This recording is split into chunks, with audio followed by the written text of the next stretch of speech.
E kaunti nendo ma Siaya ne jopiny mawuok e dho wadh nogo makopia tama nendo mayudore kar chung' od bura mar Rieda e kaunti ma Siaya koro gi e kinde ni endi chunygi ofuong'ore maendi en bang' neg Nyang' ma bende osebedo ka koro chandogi kuom higni goeko mathoth ka chakre higa nendo mokalo Nyang' Onogo osenego ji maromo 3 kaachiel bende koda hinyo kanyo kata nego jamni kaluwore koda waden manendo mar duol mag apisas marito lee mag bunge KWS manendo Sheila Ochieng' oyango ni Nyang' Onogo osebedo ka chendo kendo nochuno mar mondo mi giket ne obadho ma bende koro ne omiyo ginege kama bende opako winjruok e kinde jopiny kaachiel kod apisas giko ma e kinde ma bende koro ne omiyo neg Nyang' ma kamano kwayogi mar mondo mi gimed neno ni kinde duto gibedo akiche kinde ma gidhi aoche kaachiel koda adho nembe goeko mopogore opogore wach ma bende osiri koda ruoth makono endo Peter Odongo kanyakla koda moko kuom jopiny monyiso mor margi.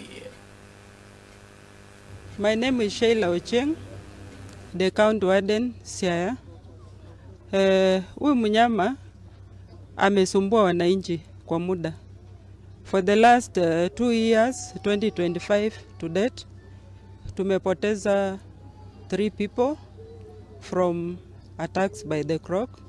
Na so far pia kuna wanyama ambao wamekuwa affected.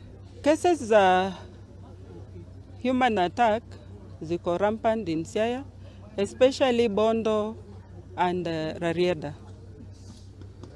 In Bondo, we lost 3 people last year, and in this year tumepoteza mtu mmoja, na huko pia tumeweka mitego, tuna anticipate itashika.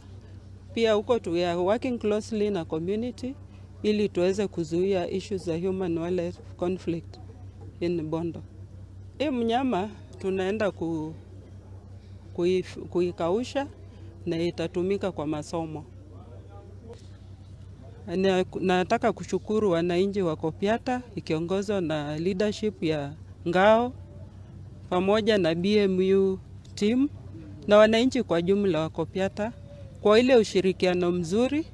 Tumeweza kuachieve kucapture 2 reptiles kwa sababu ya good collaboration between the community.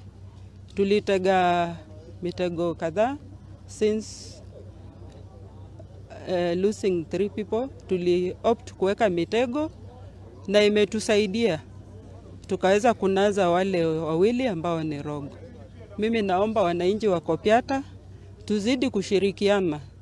Any sighting ya mamba, tafadhali tuweze kupata ripoti kwa mapema, either kupitia kwa machiefs, kupitia kwa BMU, ama kuna namba yetu ya timu ambayo iko karibu na pale Owimbi.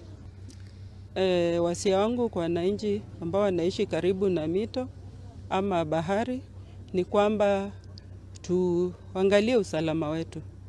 Tuangalie masaa ya kuteka maji, tusiende very late sana, na tukue vigilant kwa kumonitor the movement ya wanyama. Shukran.